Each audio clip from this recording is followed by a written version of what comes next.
आपने इसराइल की आइडेंटिटी के खिलाफ फ्री फ़लस्तीन का बैनर लिए कई जूइश लोगों को देखा होगा। ये जूइश आज से नहीं, 19वीं सेंचुरी जब से इसराइल की नींव रखी गई तब से इसराइल के खिलाफ है। Israel, you have no rights to Palestine! असल में 19वीं सेंचुरी तक जूइश यानी यहूदियों के पास खुद का कोई स्टेट नहीं था। वो जहाँ भी थे माइनॉरिटी में थे, जिसके वजह से कई जूइश लोगों को डिस्क्रिमिनेशन फेस करना पड़ता।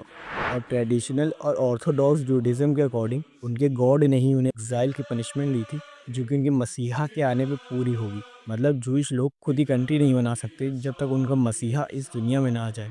कट टू 1897, थियोडोर हर्जल ने एक ज़ायोनिस्ट ऑर्गेनाइजेशन बनाई और ज़ायनिज़्म की शुरुआत इसी पीरियड में हुई। ज़ायनिस्ट मतलब वो लोग जो एक जूइश कंट्री के सपोर्ट में थे। And if it's not large, they will be in opposition to the existence of the Zionist state of Israel because it is antithetical to Judaism.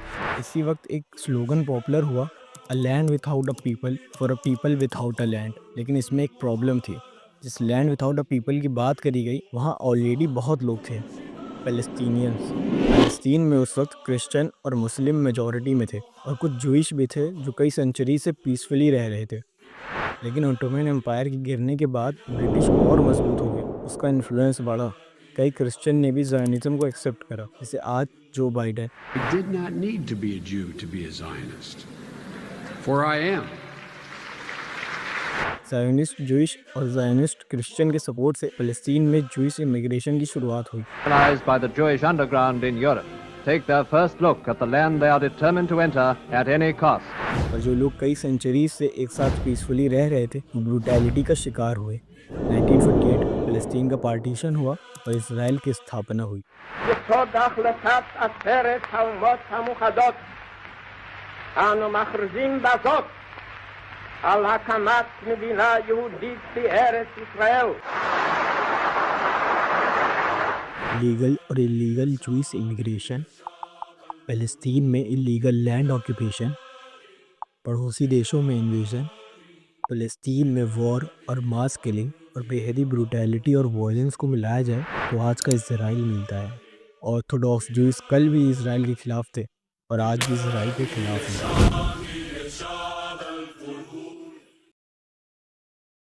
November 29, 1947 UN के फैसले के बाद फ़लस्तीन का पार्टीशन होता है और एक नई कंट्री की स्थापना होती है, इसराइल। यूएन के इस फैसले से नाखुश अरब कंट्रीज इसराइल पर अटैक कर देती हैं। इसमें ईरान शामिल नहीं था क्योंकि उस वक्त ईरान और इसराइल के बीच में काफ़ी गहरी दोस्ती थी। यहाँ तक कि ईरान टर्की के बाद दूसरी मुस्लिम मेजॉरिटी कंट्री थी जिसने इसराइल को उसकी मान्यता दी थी। और आज इसराइल टर्की को नेटो से बाहर निकालना चाहता है और वहीं ईरान और इसराइल के बीच में वॉर के हालात हैं। इसराइल और अरब कंट्रीज़ के बीच की वॉर को इसराइल जीतता है और फ़लस्तीन में इलीगली लैंड ऑक्यूपाई करता है। इसके बावजूद भी ईरान और इसराइल अच्छे दोस्त थे, लेकिन ये दोस्ती जल्दी टूटने वाली थी। ईयर 1979 अयतुल्ला खुमैनी के नेतृत्व में ईरानियन रेवोल्यूशन होता है।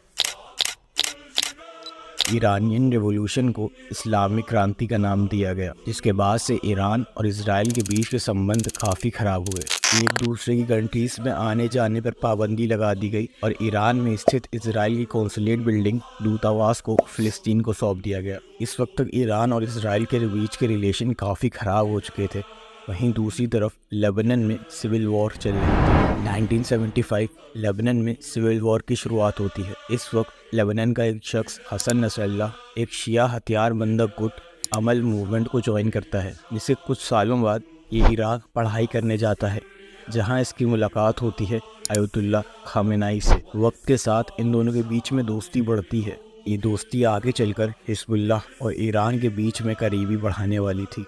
ईयर 1978 और ईयर 1982 में इसराइल लेबनान में इन्वेड करता है, जिसके बाद 1982 में एक शिया हथियार बंदक गुट की फॉर्मेशन होती है, जो कि आगे चलकर हिजबुल्लाह कहलाया। हिजबुल्लाह का मकसद क्या था, ये किस लिए बनाया गया था? हिजबुल्लाह के मैनिफेस्टो में लिखा था, लेबनान से इसराइल को बाहर निकालना, इसराइल की बर्बादी और जेरूसलम की आज़ादी। ईयर 1989 में अयतुल्ला खुमैनी अपनी कुर्सी छोड़ते हैं और ईरान के नए सुप्रीम लीडर बनते हैं अयतुल्ला खामेनाई। और अयतुल्ला खामेनाई के पावर में आते ही कई शिया हथियार बंदक गुटों को मदद दी जाती है, जिससे वो और भी मजबूत होते हैं। इसी में शामिल था लेबनान का हिजबुल्लाह। 1992 में हिजबुल्लाह की कमान हसन नसरुल्लाह के हाथ में आती है। ये दोस्ती आगे चलकर हिजबुल्लाह और ईरान के बीच में करीबी बढ़ाने वाली थी। हसन नसरुल्लाह के नेतृत्व में ही हिजबुल्लाह अपनी पीक पर था। इसका सबसे बड़ा उदाहरण है ईयर 2000 में फ़िलिस्तीन में सेकेंड इंतफादा की शुरुआत होती है। फ़िलिस्तीन में इजराइल के इलीगल लैंड ऑक्यूपेशन के खिलाफ जब फ़िलिस्तीन के इजराइल के खिलाफ फाइट करते हैं उसे कहा जाता है इंतफादा। पहला इंतफादा ईयर 1987 हुआ था और दूसरा इंतफादा हुआ ईयर 2000 में। अब एक तरफ इजराइल को फ़िलिस्तीन के इन गुटों से लड़ना था, वहीं दूसरी तरफ इन्होंने उस वक्त लेबनान को भी इन्वेड करा हुआ था। ये एक वक्त पर दो जगह फाइट करने के हालात में नहीं थे, इसकी वजह से इन्होंने लेबनान से अपनी आर्मी पीछे हटा ली। ये जीत लेबनान के पक्ष में लिखी गई, जिसका पूरा क्रेडिट मिला हिजबुल्लाह और उसके लीडर हसन नसरुल्लाह को। इस वक्त हिजबुल्लाह की आर्मी लेबनान की आर्मी से भी बड़ी है और इस वक्त हिजबुल्लाह एक पॉलिटिकल पार्टी भी है जिसके नेता संसद में बैठते हैं। तो आप खुद ही समझिए हिजबुल्लाह कितना बड़ा गुट है और इसका लीडर हसन नसरुल्लाह के हाथ में कितनी पावर है। अब प्रेजेंट की बात करते हैं।